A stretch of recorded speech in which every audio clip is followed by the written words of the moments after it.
ও আমার মেয়ে পল্লবী। পল্লবী পল্লবী। আজ বড় শুভ দিন, মহামিলনের দিন। পাত্রের ছোঁয়া হলুদ আজ যে পাত্রীকে স্পর্শ করবে সে চিরসুখী হবে। ঈশ্বরের পরম কৃপায় অমর রক্ষা হয়ে থাকবে তার স্মৃতির সিঁদুর।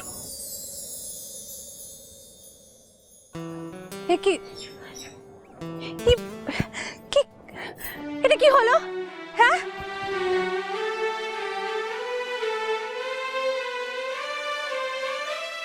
এই যে কথা কানে যাচ্ছে, এটা কি হলো? হ্যাঁ কি হ্যাঁ হ্যাঁ কি হলোটা কি এটা? হ্যাঁ, আমিও তো সেটাই ভাবছি, কি হলো? অদ্ভুত, আবার কোত্থেকে উদয় হলো? একটা বাটি পর্যন্ত ঠিক মতো ধরতে পারে না। দিন দিন এটা। বাবা, আপনি আমাকে ফলো করতে করতে এসেছেন তো?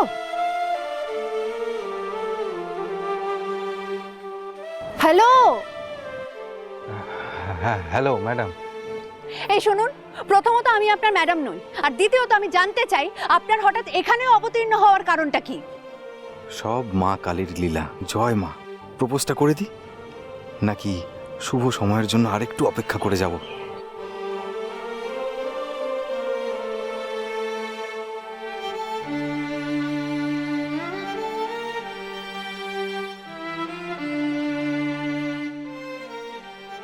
যতই চেঁচান ম্যাডাম, আপনার ওই চোখ দুটোর দিকে তাকালে না সব কোলাহল মুহূর্তের মধ্যে থেমে যায়। মনে হয় এই নিঝুম পৃথিবীতে শুধু দুজনেই বেঁচে আছি, শুধু আপনি আর আমি। পল্লবী, ওমাই কি তোর গালে হলুদ লাগলো কি করে? ওই আর ওনার সাথে হঠাৎ করে। তোর পরস্পরকে চিনিস? না না, চিনি না তো, একেবারেই চিনি না। উনি হুট করে কেন হবে? ওই তো আমার সেই বন্ধু যার কথা বলি, আদিত্য।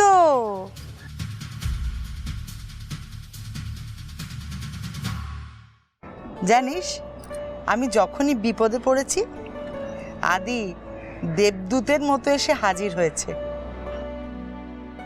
আজও মন্দির থেকে আমাকে সময় মতো নিয়ে এলো হাজির হয়ে। আর আদি, ও আমার মেয়ে পল্লবী।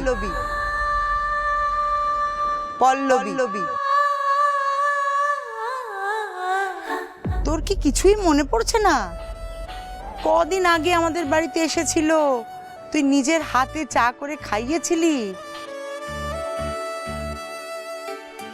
কি রে তুই, তো কদিন আগের কথা ভুলে গেলি?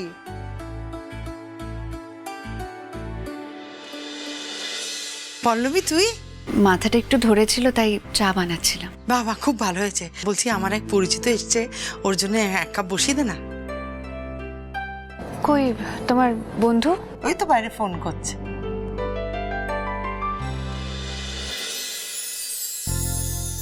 আর ছেলে সেই চা খেয়ে কি খুশি।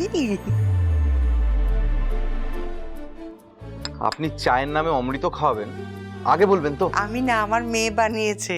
যেই ছেলের ভাগ্যে সকাল বিকেলে এই এক কাপ করে চা জুটবে না, সে 100 বছর বাঁচবে। ওই অমৃতের মতন চাটা উনি বানিয়েছিলেন? হ্যাঁ, দেখাটা শুধু হয়নি, কাজ পড়ে গেল বলে তুমি বেরিয়ে গেলে না। এক সেকেন্ড, আপনি প্লিজ আমাকে আরেকবার বলুন, ইনি আপনার কে হন? বললাম তো, ও আমার মেয়ে পল্লবী। পল্লবী।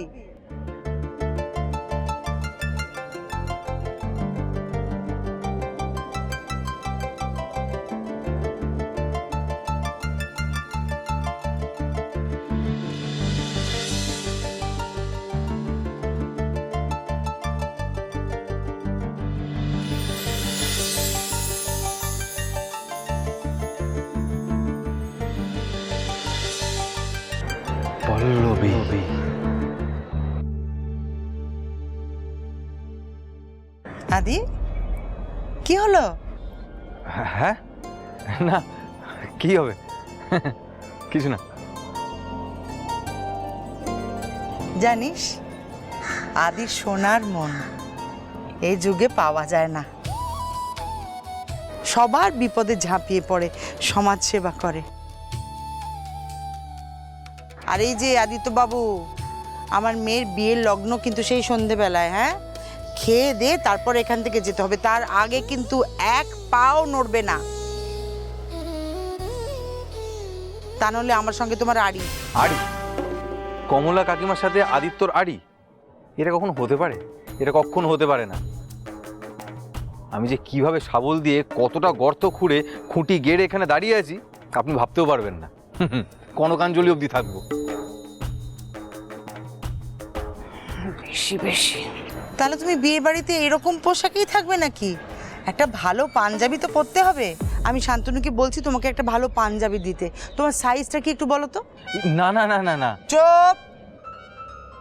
একটা সুন্দর পাঞ্জাবি তোমাকে পরতেই হবে, ব্যাস।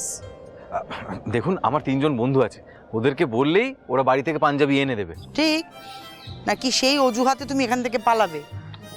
বললাম না আমি এখানে খুঁটি গেড়ে দাঁড়িয়ে আছি, নট নরন নট চরণ, কোথাও যাব না। ঠিক আছে, একটা ভালো দেখে পাঞ্জাবি আনিয়ে নিও কিন্তু, হ্যাঁ?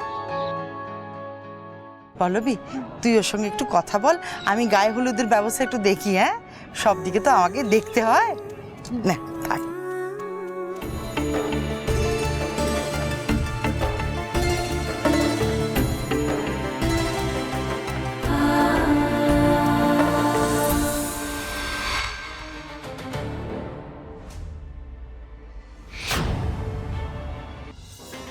আদি না? এই বিয়েতে আদি নাকি অন্য কেউ? কাকিমা আপনাকে আমার সাথে কথা বলতে বললেন।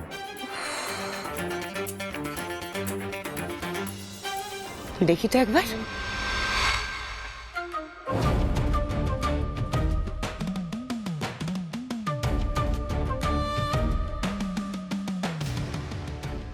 কি হলো? এইখানেই তো দাঁড়িয়েছিল, গেল কোথায় তাহলে? আদৌ ওটা আদি ছিল তো? না না, আমি বোধহয় ভুল দেখেছিলাম। যার এত রাগ, পা মারাবে না প্রীতি শ্বশুরবাড়ির কোনো অনুষ্ঠানে, সেই বিয়ের অনুষ্ঠানে কি করতে আসবে? বোধহয় আমি ভুল দেখেছিলাম, অন্য কেউ ছিল। ধ্যাৎ, আমার না এই সন্দেহ করার বাতিকটা জীবন থেকে যাবে না, ভাল লাগে না। কি আবার? হ্যালো, হ্যাঁ